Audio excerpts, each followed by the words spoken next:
राज्यातल्या जनतेचं लक्ष लागलेल्या शिवसेना आमदार अपात्रता सुनावणीचा निकाल आज लागणार आहे। शिवसेना आमदार अपात्रतेच्या याचिकेवर निर्णय घेण्यासाठी सुप्रीम कोर्टानं दिलेली मुदतवाढ आज संपणार आहे। आज दुपारी 4च्या दरम्यान विधानसभा अध्यक्ष राहुल नार्वेकर या सुनावणीमधला निकाल जाहीर करतील। राहुल नार्वेकर यांच्या निर्णयाकडे सगळ्यांचंच लक्ष लागलंय। आमदार अपात्रता निकालावरनं राजकीय वातावरण तापल्याचं दिसत असताना मुख्यमंत्री एकनाथ शिंदेंनी सूचक वक्तव्य केलंय।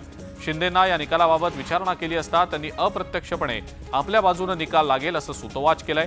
तर या संदर्भात उपमुख्यमंत्री फडणवीसांच्या वक्तव्यानं सुद्धा चर्चा सुरू झालेल्या आहे। आमदार अपात्रतेच्या निकालामध्ये 16 आमदारांमध्ये जळगावातील चोपडा मतदारसंघाच्या आमदार लता सोनवणे यांचा देखील समावेश आहे। न्यायदेवतेवर आमचा विश्वास आहे आणि बाळासाहेब ठाकरेंचा आशीर्वाद आमच्या सोबत आहे, त्यामुळे निकाल आमच्याच बाजूने लागेल असा विश्वास त्यांनी व्यक्त केला।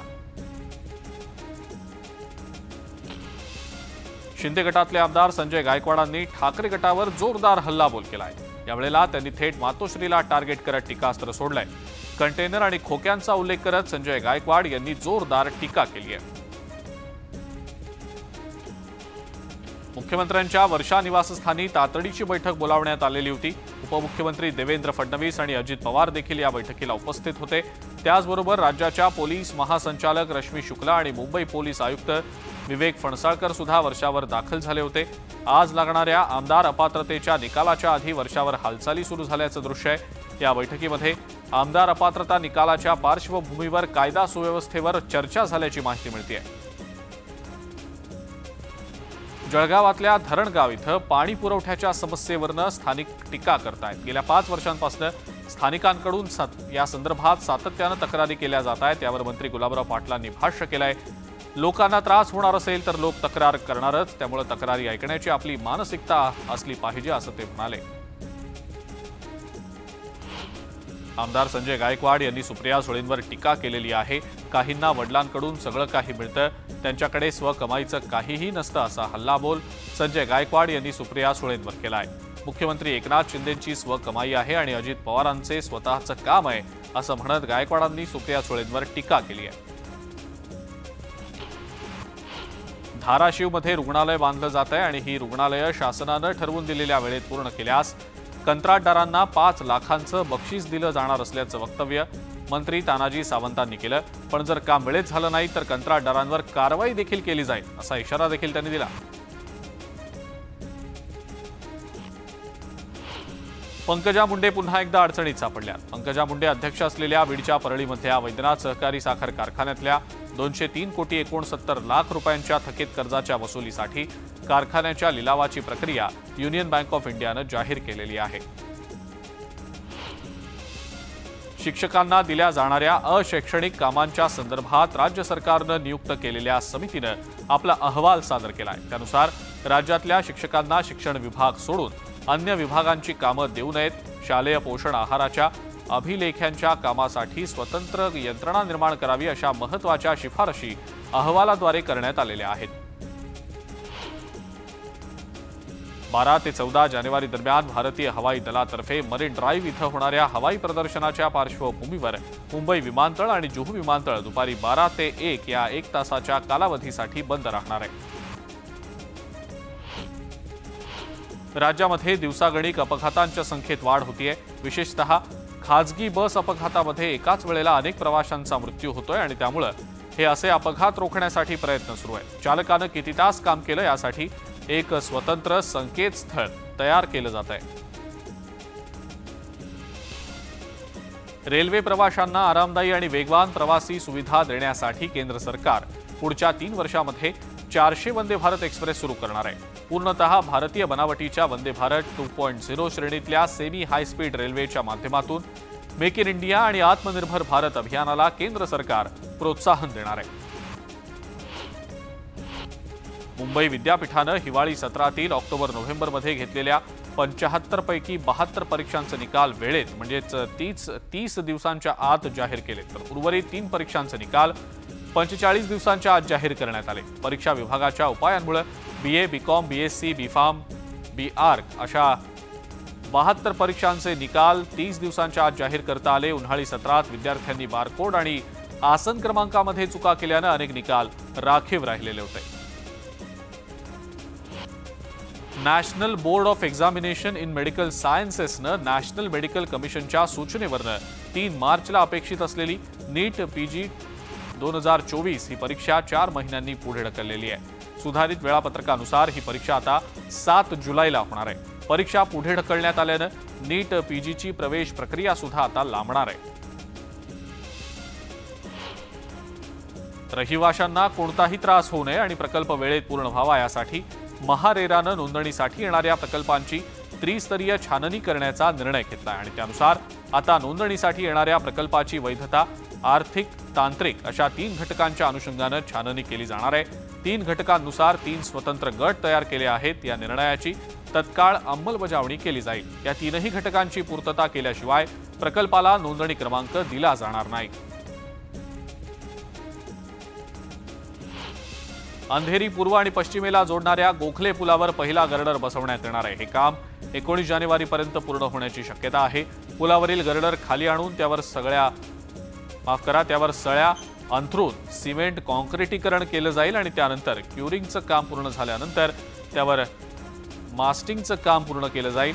पालिका प्रशासन, रेल्वे प्राधिकरण आणि कंत्राटदार पहिल्या टप्प्यातलं काम वेळेत पूर्ण करून एक मार्गिका खुली करण्याच्या प्रयत्नात असल्याची माहिती प्रशासनानं दिलेली आहे। स्वच्छता मोहिमेअंतर्गत कचऱ्याचा प्रश्न पालिकेनं उचलून धरलाय। 2 वर्षांसाठी 1,20,000 कचरा पेट्यांची खरेदी 3 कंपन्यांकडून करण्यात आलेली आहे आणि यासाठी पालिकेनं 8 कोटी रुपये खर्च केलेत। प्रत्येक कचरा पेटीमागे 666 रुपये इतका खर्च आलाय। 50,000 सोसायट्यांना प्रत्येकी 2 कचरा पेट्या दिल्या जाणार आहेत।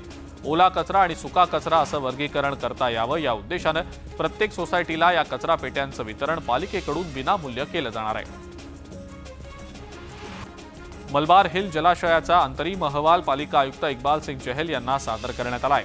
15 दिवसांनी सादर होणाऱ्या अंतिम अहवालानंतरच जलाशयासंदर्भातला निर्णय घेण्यात येणार असल्याची माहिती पश्चिम मुंबई उपनगरांचे पालकमंत्री मंगलप्रभात लोढा यांनी दिलेली आहे। मलबार हिल जलाशयाच्या पुनर्बांधणीच्या निर्णयासाठी 8 जणांची तज्ञ समिती स्थापन करण्यात आलेली होती। दक्षिण मुंबईतल्या क्रॉस मैदानावर काळा घोडा महोत्सव आयोजित करायला हायकोर्टानं परवानगी दिली आहे। 20 ते 28 जानेवारीपर्यंत हा महोत्सव होणार आहे। या दरम्यान क्रॉस मैदानावर खानपान आणि इतर व्यावसायिक स्टॉल्स लावणार नाही अशी हमी आयोजकांनी दिल्यानंतर खंडपीठानं अटी शर्ती घालून महोत्सवाला मुभा दिलेली आहे। एसटी महामंडळातील कर्मचारी अधिकाऱ्यांचा डिसेंबर महिन्याचा रखडलेला पगार देण्यासाठी राज्य सरकारनं सवलत मूल्याच्या प्रतिपूर्तीपोटी 350 कोटींचा निधी दिलेला आहे आणि त्यामुळे कर्मचाऱ्यांचा पगार होणार आहे। कमी लागवड आणि अवकाळी पावसामुळे यंदा तिळाच्या उत्पादनामध्ये 40 ते 45% घट आहे आणि त्यामुळे मकर संक्रांतीच्या तोंडावर तिळाच्या दरामध्ये तेजी कायम राहणार आहे। देशात सातत्यानं तिळाचं उत्पादन घटत असल्यानं दरात किलोमागे 40 ते 50 रुपयांनी वाढ झालेली आहे। दिवा आणि मुंबऱ्यातल्या अनधिकृत बांधकामांवर ठाणे पालिकेनं धडक कारवाईला सुरुवात केली आहे। आता बेकायदा नळ जोडण्या घेऊन पाणी चोरणाऱ्यांवर सुद्धा संक्रांत येणार आहे। या दोन्ही प्रभाग समित्यांमध्ये मोठ्या प्रमाणावर होणारी पाणी गळती आणि पाणी चोरी रोखण्यासाठी मुख्य जलवाहिनीवरील जोडण्या तोडण्याची मोहीम ठाणे पालिकेनं हाती घेतलेली आहे। ही मोहीम आज केली जाणार आहे आणि त्यामुळे या प्रभाग समितींचा पाणी पुरवठा या कालावधीत बंद असेल। पंतप्रधान नरेंद्र मोदी येत्या 12 जानेवारीला मुंबई आणि नवी मुंबई दौऱ्यावर येत आहेत। अटल बिहारी वाजपेयी शिवडी न्हावाशेवा सागरी सेतू, मेट्रो आणि बेलापूर ते अन्य रेल्वे प्रकल्पांचं लोकार्पण केलं जाणार आहे। यामुळे वाहतूक कोंडी होऊ नये म्हणून नवी मुंबई पोलिसांनी संपूर्ण नवी मुंबई हद्दीमध्ये त्या दिवशी अवजड वाहनांवर बंदी घातलेली आहे। नवी मुंबई पोलिसांची हद्द असलेल्या सगळ्या परिसरांमध्ये अवजड वाहतुकीच्या रहदारीसह थांब्याला सुद्धा बंदी घालण्यात आलेली आहे। जानेवारीपर्यंत कोस्टल रोडचा एक टप्पा सुरू करण्याचा पालिकेचा विचार आहे, पण या रस्त्याची अनेक कामं 31 जानेवारीच्या पूर्वी पूर्ण करणं अशक्य असल्यामुळे उद्घाटनानंतर रात्री आणि शनिवार रविवारी हा रस्ता बंद ठेवण्याचा निर्णय पालिकेनं घेतलेला आहे। राम मंदिर उभं राहील असा कोणी विचारही केलेला नव्हता, मात्र आज राम मंदिर अयोध्येत उभं राहत आहे आणि तसंच येत्या काळात मलंगगडाला सुद्धा मुख्यमंत्री मुक्ती देतील असं आश्वासन शिवसेनेचे खासदार डॉक्टर श्रीकांत शिंदे यांनी दिलेलं आहे। श्रीकांत शिंदेंनी हे आश्वासन देताच उपस्थितांनी जय श्रीराम आणि जय मलंगच्या घोषणा दिल्या। याआधी 2 जानेवारीला मुख्यमंत्री एकनाथ शिंदेंनी देखील मलंगगडाला मुक्ती दिल्याशिवाय स्वस्थ बसणार नाही असं म्हटलं होतं। धाराशिव जिल्ह्यातनं मुंबईकडे जाणाऱ्या लातूर मुंबई एक्सप्रेस, बिदर एक्सप्रेस या रेल्वे गाड्यांसह अन्य सुपरफास्ट आणि एक्सप्रेस रेल्वे गाड्यांना कळंब रोड आणि तळवळा स्टेशन आणि ढोकी स्टेशनवर थांबा द्यावा अशी मागणी ठाकरे गटातले खासदार ओमराजे निंबाळकर यांनी मुख्य प्रबंधकांकडे केलेली आहे। जळगावातल्या उत्तर दक्षिण भागाला जोडणारा महत्त्वाचा दळणवळण सेतू म्हणून भुसावळ इथल्या तापी नदीवरच्या पुलाकडे पाहिलं जातं। यंदापासून शेळगाव बॅरेजमध्ये पाणीसाठा सुरू झाल्यानं या पुलाचं फाउंडेशन आणि पिलर किमान 3 फुटांपेक्षा जास्त पाण्याखाली राहतील। त्यासाठी पुलाच्या जॅकेटिंगचा 80 लाखांचा प्रस्ताव फेटाळण्यात आलाय। अहमदनगरच्या पारनेरमध्ये बिबट्याचा वावर मोठ्या प्रमाणावर वाढल्याचं दिसतंय। औटी वस्तीजवळ असलेल्या विडभट्टी परिसरात बिबट्याचा मुक्त संचार पाहायला मिळाला। यामुळे ग्रामस्थांमध्ये भीतीचं वातावरण आहे। धाराशिवमधल्या भूम शहरातल्या बसस्थानकाच्या भूमिपूजनाचा वाद आता पेटलेला आहे। पालकमंत्री तानाजी सावंत यांच्या हस्ते होणाऱ्या भूमिपूजनाला व्यापाऱ्यांनी विरोध केला आहे, तर विकासाला विरोध करू नका, हिंमत असल्यास निवडून येऊन दाखवा असं आव्हान तानाजी सावंत यांनी राहुल मोटेंना दिलेलं आहे। जात प्रमाणपत्र आणि जात वैधता प्रमाणपत्र सुलभ पद्धतीनं मिळण्यासह विविध मागण्यांसाठी गेल्या 6 दिवसांपासून कोळी समाजाचं आंदोलन सुरू होतं। या ठिकाणी शिवसेनेच्या आमदार लता सोनवणे यांनी भेट देत आंदोलनकर्त्यांची समजूत काढली आणि त्यांच्या मागण्यांच्या बाबतीत मुख्यमंत्र्यांशी चर्चा करून त्यांना न्याय देण्याचं आश्वासन देखील दिलं।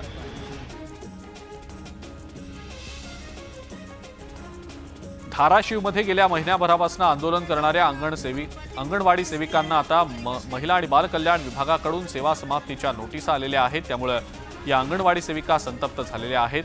हे आंदोलन सुरूच राहील असं वक्तव्य या संतप्त अंगणवाडी सेविकांनी केलंय। राज्यामध्ये दररोज कोरोनाचे रुग्ण मोठ्या संख्येनं सापडायला सुरुवात झालेली आहे। मंगळवारी राज्यभरामध्ये 114 नव्या रुग्णांची नोंद झालेली आहे। त्यातले 26 रुग्ण मुंबईतले आहेत। सध्या 891 आणि मुंबईत 165 रुग्ण सक्रिय आहेत। 105 जण पूर्णपणे बरे होऊन घरी गेल्याची माहिती राज्यातल्या आरोग्य विभागानं दिलेली आहे। कल्याणमध्ये मद्यधुंद अवस्थेत दुचाकी चालवणाऱ्या तरुणावर पोलिसांनी कारवाई केली आहे। हा तरुण 2 महिलांना घेऊन दुचाकीवरनं ट्रिपल सीट जात होता। यावेळेला पोलिसांनी त्याला अडवलं। यावेळेला तपासामध्ये तरुणांनी अडथळा आणत मोठा राडा घातल्याचं समोर आलं। अखेर पोलिसांनी या दुचाकीस्वारावर कारवाई केली। पंढरपूरमधील विठ्ठल रुक्मिणी मंदिर समिती बरखास्त करण्याची मागणी जनहित शेतकरी संघटनेचे प्रमुख प्रभाकर देशमुख यांनी केलेली आहे। मंदिर समितीची मुदत संपल्यानंतर सुद्धा मंदिर समितीचे सदस्य कार्यरत आहेत। त्यामुळे तातडीनं हे सदस्य मंडळ बरखास्त करावं अशी मागणी त्यांनी केलेली आहे। या मागणीसाठी पंढरपूरमध्ये 8 दिवसांसाठी बेमुदत धरणे आंदोलन सुरू आहे। मावळमध्ये शिरगाव गावाला पाणी पुरवठा करण्यासाठी ठेवलेल्या पीव्हीसी पाईप आगीमध्ये जळून खाक झाले। या आगीमध्ये 88,62,770 रुपयांचं नुकसान झालं। या प्रकरणी पोलीस अधिक तपास करतायत। नवी मुंबईमध्ये अवकाळी पावसानं दमदार हजेरी लावली। अचानक आलेल्या पावसामुळे नागरिकांची तारांबळ उडाली। सकाळपासूनच नवी मुंबईवर धुक्याची दाट चादर होती। अखेर रात्री तुफान पाऊस बरसला। या पावसामुळे वातावरणामध्ये प्रचंड गारवा देखील निर्माण झाला। प्रधानमंत्री विश्वकर्मा योजनेचा खासदार उदयनराजे भोसले यांच्या साताऱ्यातल्या जलमंदिर पॅलेस या निवासस्थानी शुभारंभ झाला। पारंपरिक कारागिरांच्या मदतीसाठी केंद्र सरकार ही योजना राबवत असून सातारा लोकसभा मतदारसंघामध्ये या योजनेच्या 25 चित्ररथांचा एकाच वेळेला मोठ्या उत्साहात शुभारंभ झाला। नागपूर जिल्हा मध्यवर्ती सहकारी बँक घोटाळा प्रकरणी काँग्रेस नेते सुनील केदार यांच्या जामीन अर्जावर आज सुनावणी झालेली होती आणि मुंबई हायकोर्टाच्या नागपूर खंडपीठाने सुनील केदार यांना जामीन मंजूर केला होता।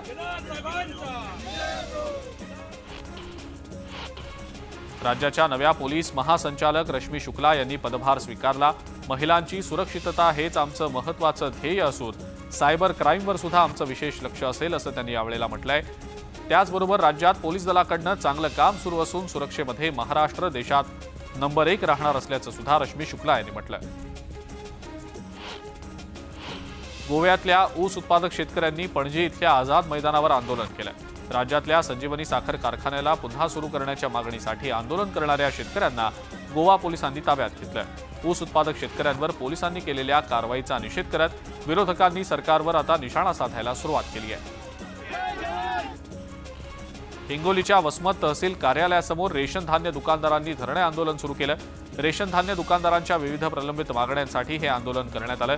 यावेळेला प्रशासनाचा निषेध करत जोरदार घोषणाबाजी करण्यात आली।